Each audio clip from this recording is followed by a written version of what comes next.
Hello, I'm Tom Francis. This is going to be a tutorial about making your first game with no experience. And the thing I recommend for doing that is GameMaker, which is what you see here. That's what I used to make my first game, Gunpoint, and that was a thing that it was fairly easy to learn, even just using the built-in tutorials and stuff. And that was a game that I was able to, release on Steam and sell and make a living off, so that was a good deal. So the first thing to say is that I'm not a good programmer. I'm actually a pretty terrible programmer, and if you want to be a programmer, this is a terrible series to watch. This is much more about just getting something up and running as quickly and easy as possible, which means learning as little like syntax and complicated like advanced methods as possible, not doing anything the kind of good hard way, but doing everything the easy, cheap, hacky way, which will come back to haunt you later if you're making a big project or if you're working on a team. But the scale we're working at is like, you're one person, you've got GameMaker, you can get a free version of GameMaker, which has everything you need for this tutorial, I think. It doesn't really matter if a code isn't beautiful and that if it's not nice to work with in 5 years' time and if other people can't understand it. You're just trying to get something working, because once you get something working, you will know whether making games is for you. It's a very definite moment when you get something working that's fun and you created it. It's like, yes, this is what I'm doing. So our objective is just to get to that as quickly as possible. And so I'm going to teach you how GameMaker works. And I'm going to try and just stick to the simplest things we can do. So the basic, the structure of a game in GameMaker is, because there's a whole bunch of elements, they're listed down the left here. But I'm not going to go through and explain them all because, to be honest, I don't know what some of these are. I don't know what a timeline is, really. I don't know what a macro is. I've never used that. I know what extensions are, but I don't know how to make them. So we're just going to do the basics. And the most basic thing is you need a room for a GameMaker game. That is an absolute requirement. And a room could be a literal room, or it could be, more often in like a platformer game, it would be a level. So every mission in Gunpoint is one room. And then there's another room that's like your mission selection screen, and you go back to that room after each other room you've been to. So for our game, we just want to make one room right now, and I'm just going to right-click on the word room and select Create Room, and it will give us a big grey box. We actually don't need to change anything about this right now. We'll change something about it eventually, but right now that is just that's the whole space of our game now. And because there's only one room, this is the room the game will start in, and because we haven't done anything else to the game, nothing will happen. We'll just see this room, hopefully. So, but I just want to talk you through testing your game. We're going to test the game right now. We've come far enough. It's time to test. So you click the big green tick, and that saves your changes and kind of confirms them. And then we click the green play button up in the top, and that runs the game. And it will run in a window, and we just get a big grey box. And so windowed mode is the default. You can make it run full screen if you like, but in fact it's good that it runs in windowed mode because this gives us a close button and we can close it. Because otherwise there would be no way to get out of our game except Alt F4 or Control Delete or something. Because first thing to realise about making games is nothing happens unless you tell it to. And even then it probably won't. So we've made a room now. We're not going to worry about the details of that room. It's called Room 1, which is a terrible name, but we're not going to bother renaming it yet. I just want to talk you through the absolute basics, and obviously nothing is happening in our game. In order for something to happen, we pretty much need an object of some kind, but I think we should make a player sprite. The only thing, I don't really know what kind of game I'm going to make here. What I'd like to do, we'll see how this goes, but it would be quite cool if at the end of a sort of section, once I've taught you how to do stuff, if you are following along and you're doing it yourself, you could try making the next step for us. And you could, if you made something that you would like to be part of this project, you could send it in to me, and then if there was one that I particularly liked, I could make that an official part of the project, and we could kind of go from there and see how it evolves. Probably no one will do that, so I'll just make it all up myself, and that's fine too. But the only thing I know right now is I think we should make a top-down game, because side-on games are not as easy as you might think. You see, that's the default indie game, is the side-on platformer with Mario-style jumping. That's not actually that easy to make. There are kind of shortcuts and stuff, but it's I think it's easy to make a top-down game, so we're going to do that. Mostly because you don't have to deal with gravity in a top-down game, because everything's on a flat plane, essentially, so you don't have to worry about things colliding with each other as much as you do with a side-on one. So we should make a player. We should make something that we can control on screen, move around with the mouse and keyboard. and we can go from there. And in order to do that, the player will be an object. Objects are just pretty much what they sound like, but we won't be able to see the object because we need to tell the game what it should look like first. So any visual thing is a sprite in GameMaker, pretty much. So we're going to right-click sprite and say create sprite, and now we're going to decide what our player looks like. This one we will rename because we're going to get us in trouble if we don't get our naming conventions right up front. So for any sprites, I always start with S, and we'll just say S player. I always refer to the thing the player is controlling as the player, which doesn't technically make any sense, but I've been doing it for years, so I'm going to carry on doing it. So it starts with an S because it's a sprite, and it's good to like start all object names with an O, and all room names with an R, and all sprite names with an S, and I use any audio, I start it with an A, because you have to have different names for everything. If you have a sprite that has the same name as an audio clip, GameMaker doesn't know which one you mean when you refer to it. So you have to have different names for everything, so it keeps it nice and clean and easy if you just start it with a letter that stands for the type of thing it is. So we'll have an S player and we'll have an O player, and that will be the sprite and the object. So S player. We actually want to draw what the player is going to look like, so we're going to click Edit Sprite here. And that brings up the sprite editor where you just go to File, New, and the default is 32 by 32, which is pretty small, but I think we'll just stick with it for simplicity's sake. And that creates this little grey box. Now that I come to explain it, this is actually fairly counterintuitive. You have to click a million things just to get to the point where you draw the sprite. But yeah, we have to double click this grey box. And then you get into the real sprite editor, and you can zoom way in. Those grey boxes just show that it's transparent at the moment, so that's why they don't, even though we're zooming in, they're not getting bigger. That's to make sure you know that they're not actually there, they're invisible.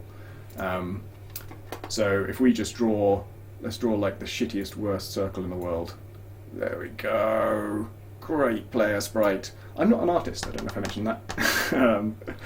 Our player is a lump of coal. Again, you always click the green tick to say that, to save and confirm, basically. So that's good. Our player is a lump of coal. That's as far as we're going to go with that. The only other thing we need to do is click center here. This is to move the origin. You'll see like there's a cross now in the middle of the thing. I'm actually just going to pause a sec, just check the stream is working. Yep, looks like it. We want to move the origin to the center because the origin is like the point around which the object will rotate. So, and by default it's in the top left, which means if our player was to rotate, it would spin around this kind of anchor point in the top left, which makes no sense. So you almost always want to center the origin, and there's a nice little button for that. You just click center. And then again, big green tick, okay. So now we have a sprite for what the player looks like. That in itself is not an object. We can't tell that how to behave directly. We need to create an object. So go to Objects, right click, Create Object. And this will be our player object, so we're going to call it O player. You can just start typing it. The cursor is already in the name box. And now we just need to tell it that the sprite we just made is how we want this object to look. So here where it says sprite, there's a little like menu button, click that, and you can see our sprites right there. It's the only one, so it's easy choice. And now we have a player that has the appearance of a lump of coal. We're doing well. We're not going to do any kind of behavior stuff yet. We're just going to click OK, just going to confirm all that. And now we're going to double click on the room. And somewhere in this grey space, we're in the Objects tab here, that it defaulted to that. And it also defaulted to the player being in here. So we should just be able to click anywhere in the room once. And now we've placed the player. So the player, who is a lump of coal, is now in the big grey space that is the world of our game. So again, click the green tick, click the green play button, and should pop up. And now we can see our player. We can't control him or do anything because we haven't told it how to do that, but the player exists. We now have one object, and one room, and one sprite. And that's all we need to explain the basics. So now let's get straight into actually making the player controllable, because that's where things get... I was going to say that's where things get interesting. It's not. They won't get interesting for a while yet. That's where things get only slightly boring. Sorry, I went a bit fast there. Double click on the player, and this whole screen is where you define all of the kind of behaviours, all of the rules for how the player behaves, and you know what controls it responds to, that kind of thing, any interactions that it has with anything. And that all works on a system of events.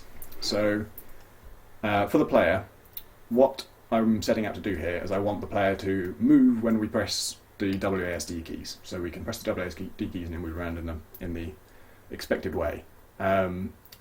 That is something I want to happen all the time. Like all the time I want the game to be listening for the WASD keys, and every time I press them, no matter when it is, the player should respond. And so for stuff that's going to be happening all the time, that you want to check for all the time, the event you want is step. So we go to add event down the bottom here, and we click on step. Step is an event that executes, you click on step and then from this little menu select step again. Step is an event that executes every frame of the game. So the game is probably running at 30 frames a second or 60 frames a second, and step is running 60 times a second. So for every time the screen updates, it's running step, then it's showing what the results of that on screen.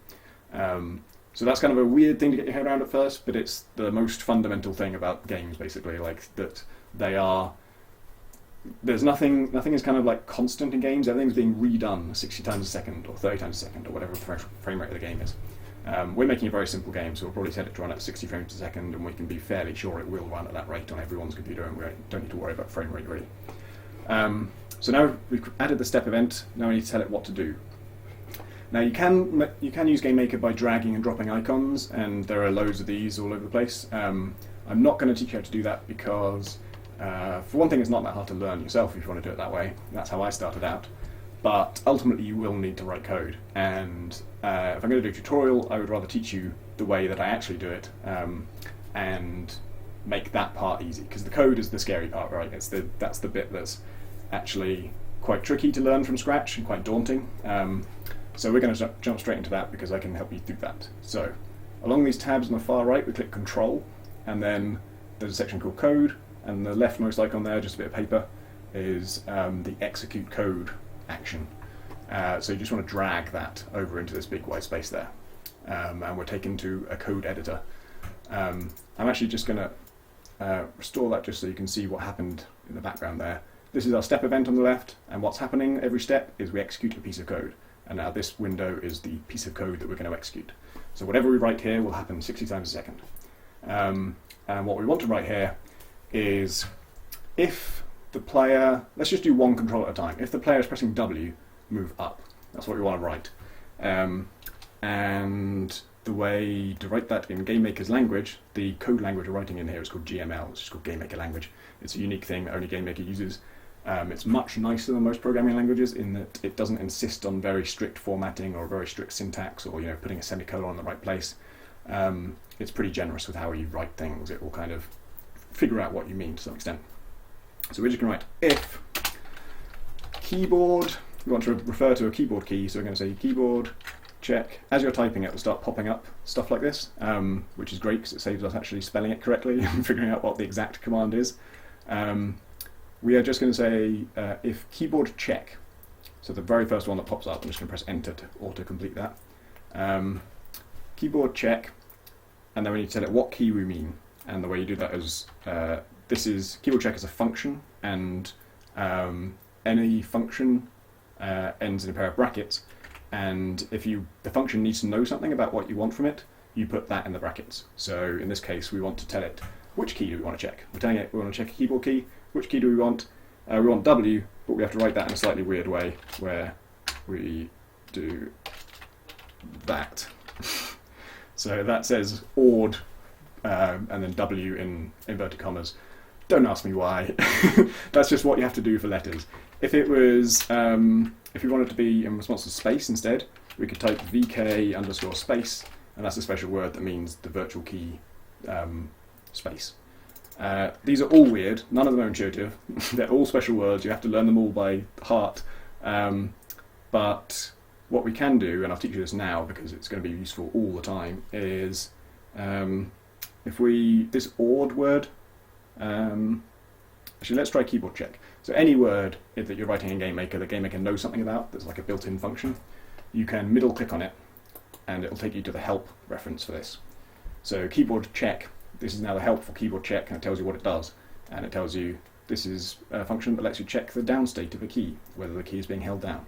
Um, and it gives you an example, and it actually suggests using VK left, which would be like the left cursor key. We could do that. I'm going to use W. And the help is really good in GameMaker. It's I've used GameMaker and Unity extensively, and they both have their advantages and disadvantages. One of the big advantages of GameMaker is that help is actually all there, and it's correct, and it's up to date. So if we click around here, when I said the ORD thing you have to do, that there's like special words for all of this, I just clicked on the keyboard input section there, and this is a list of all the different like special keys. So if you wanted it to respond to a different key, you'd look it up here. We don't care right now. Right now you're just going to do what I tell you. And we want to use W, so we have to write ORD W. It's weird. So we said if W is pressed, that's what that says. In fact, it kind of says that any time W is being held down, whether it was just pressed or whether it's still being pressed or whatever. Now we want to tell it what to do once, if that's true.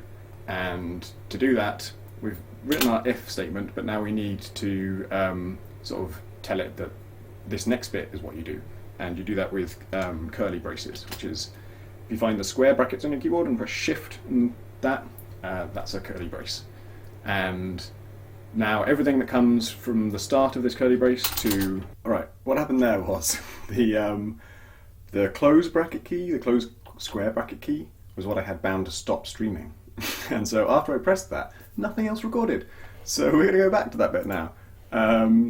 Right, so I just opened braces, and then everything between the open brace and the closed brace is what it's going to do when we press W. And what we want it to do when we press W is move us up the screen. So our vertical position is Y, that's the letter for it, and we want to decrease Y by 1 because the lower the Y number, the higher you are. Like Y counts down from the top and X counts up from the left, which is a little bit counterintuitive. You kind of, like on a graph, you'd expect it to be the other way around. But we want to reduce Y by 1. So Y equals Y minus 1. That, if you've done any maths, you will know is complete garbage. That's provably false. That's absolutely wrong. But basically that's how you that's how you assign a variable or change a value or anything like that in programming. You say this equals that. So it would make more sense if we said like Y equals 5, right? That does make mathematical sense. You're saying this variable Y is 5. And GameMaker interprets these as orders rather than, tests or, checks or anything. This is me saying, I'm not asking you if Y is 5, I'm telling you Y is going to be 5. And so if I say Y equals Y minus 1, I'm saying the value of Y is whatever the value of Y currently is minus 1. So let's test that right away. Let's see if that works. Green tick, green play button. It's going to be exciting. It's not. Takes a surprisingly long time to compile for a game of this complexity. Okay, so now, press W. Yes, we're going up. Can't go down. I instinctively tried to press down there and it didn't work because we haven't programmed that yet. Again, nothing happens unless you tell it to happen. So that's kind of pathetic in that it's really slow. But before we mess around with the speed, let's get S working at least. Let's have it go down as well as up. So rather than type all that out again, I'm just going to select it all, copy it, and paste. That was just Control-C, Control-V. So here we don't want W anymore, we want S. And instead of minus 1, we want plus 1. So now S will increase our Y value, which means we'll move down the screen. Green tick, green play button, and we'll have an exciting range of movement here. Up and down, pathetically slow, even for a lump of coal. So that was easy enough, but it is really slow. So before we do the other like A and D things, we're going to get in a mess if we set up loads of these controls all with this plus 1 value in them, and then we decide, oh, plus 1 is actually too slow, we want it to be moving by 10, because that plus 1 means we're moving by 1 pixel every frame, and our game is running at 30 frames per second, so we're only moving 30 pixels per second, and that's about that much, so that's tiny. The futility of me holding out my fingers to demonstrate a pixel amount in front of a camera, which is then going to be shrunken to the corner of the screen, is mind-blowing. So we don't want to get into a situation where, in order to change the speed, we have to go through our code and find every time we said 1 and change it to a 3, or change it to an 8, or whatever.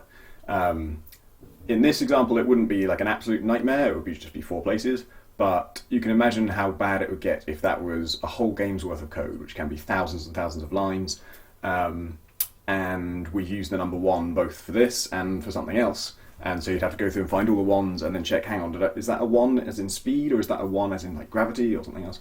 So you never want to get in that situation where you're making an assumption about what the value of something will be and just typing it again and again, or copy and pasting it again and again.